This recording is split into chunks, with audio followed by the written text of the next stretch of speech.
नमस्कार, मैं हूं आस्था और आप देख रहे हैं ढे टीवी। श्रद्धा मर्डर केस के बाद से लगातार इस तरह के केस के देश में बाढ़ आ गई है। अभी हाल ही में मुंबई में एक युवती के टुकड़े करके उसके ही लिव इन पार्टनर ने कुकर में उबाल दिया।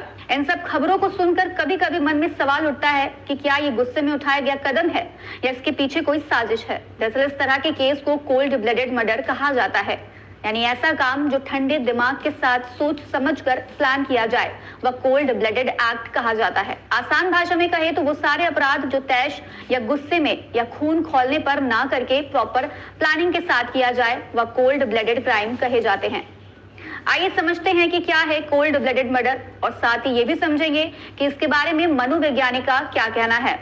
इस तरह के क्राइम को हॉट ब्लडेड क्राइम से अलग रखने के क्या कारण हैं और इसके लिए किस तरह की सजा का प्रावधान है। कोल्ड ब्लडेड और हॉट ब्लडेड मर्डर आमतौर पर कानूनी या फोरेंसिक टर्म नहीं है। असल में ये बस बोलचाल की भाषा में है जो किसी व्यक्ति के इमोशनल स्टेज और हत्या के पहले की मानसिक गतिविधियों को दिखाने वाला होता है। हालांकि इन शब्दों की कोई सार्वभौमिक परिभाषाएं नहीं है। दरअसल कोल्ड ब्लडेड मर्डर को पूर्व निर्धारित हत्या या फर्स्ट डिग्री मर्डर के नाम से भी जाना जाता है, यानी ऐसा मर्डर जो बिना किसी उकसावे या कानूनी औचित्य के जानबूझकर और इरादतन होता है उसे कोल्ड ब्लडेड मर्डर कहते हैं।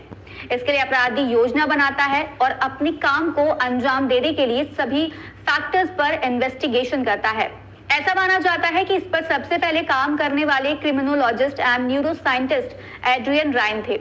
राइन का research work brain functioning, genetics, behaviour और एंटी सोशल एक्टिविटीज के बीच में रिलेशनशिप पर बेस्ड था। इस तरह के मर्डर्स की खोजबीन सबसे पहले 90 के दशक से शुरू हुई। इसके लिए राइन ने सबसे पहले अमेरिका को चुना। अब क्योंकि कैलिफोर्निया इस तरह की हत्याओं के लिए बदनाम था, इसलिए सबसे पहले इसी जगह की जेल की स्टडी की गई। इस जेल में बंद 40 क्रिमिनल्स के दिमाग की बायोकेमिकल फंक्शनिंग को समझने के लिए पीईटी यानी पॉजिट्रॉन एमिशन टोमोग्राफी टेस्ट किया गया। इस टेस्ट के रिजल्ट में पाया गया कि क्रिमिनल्स के ब्रेन के प्रीफ्रंटल कॉर्टेक्स सहित कई हिस्से सिकुड़ गए हैं।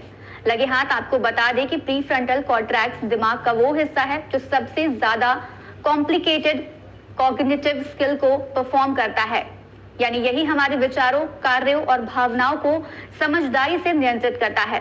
हालांकि आज भी इस जानकारी पर मनोवैज्ञानिक और समाजशास्त्री दो वर्गों में बटे हैं, जिसके चलते कोई इस थ्योरी को सपोर्ट करता है और कोई इसे रिजेक्ट करता है। खैर, ये आज भी सबसे ज्यादा रिसर्च का टॉपिक है कि लोग इस तरह के अपराध को क्यों करते हैं। हालांकि इसको लेकर भारतीय दंड संहिता में सतर्कता बरती गई है और कोल्ड ब्लडेड और हॉट ब्लडेड मर्डर में अपराधी के लिए सजा का अलग अलग प्रावधान किया गया है। पहले ये समझते हैं कि ऐसा किया क्यों गया है। दरअसल कभी कभी आदमी के सामने कई ऐसी सर्कमस्टांसेस बन जाती है कि लोग ये सोचने समझने की हालत में नहीं रहते और गलती से अपराध कर बैठते हैं। इसलिए इन दोनों के लिए अलग अलग प्रावधान है। भारत में इस तरह के हॉट ब्लडेड मर्डर को भारतीय दंड संहिता की धारा 300 के अपवाद 1 के तहत रखा गया है, जिसके मुताबिक अगर कोई हत्या अचानक और गंभीर उकसावे के कारण होती है तो इसे गैर इरादतन हत्या यानी सदोष मानव वध माना जाएगा, न कि हत्या जिसकी सजा 10 साल तक की हो सकती है। जबकि भारत में कोल्ड ब्लडेड मर्डर को हत्या की परिभाषा के तहत रखा गया है, जिसकी अधिकतम सजा मृत्यु दंड है।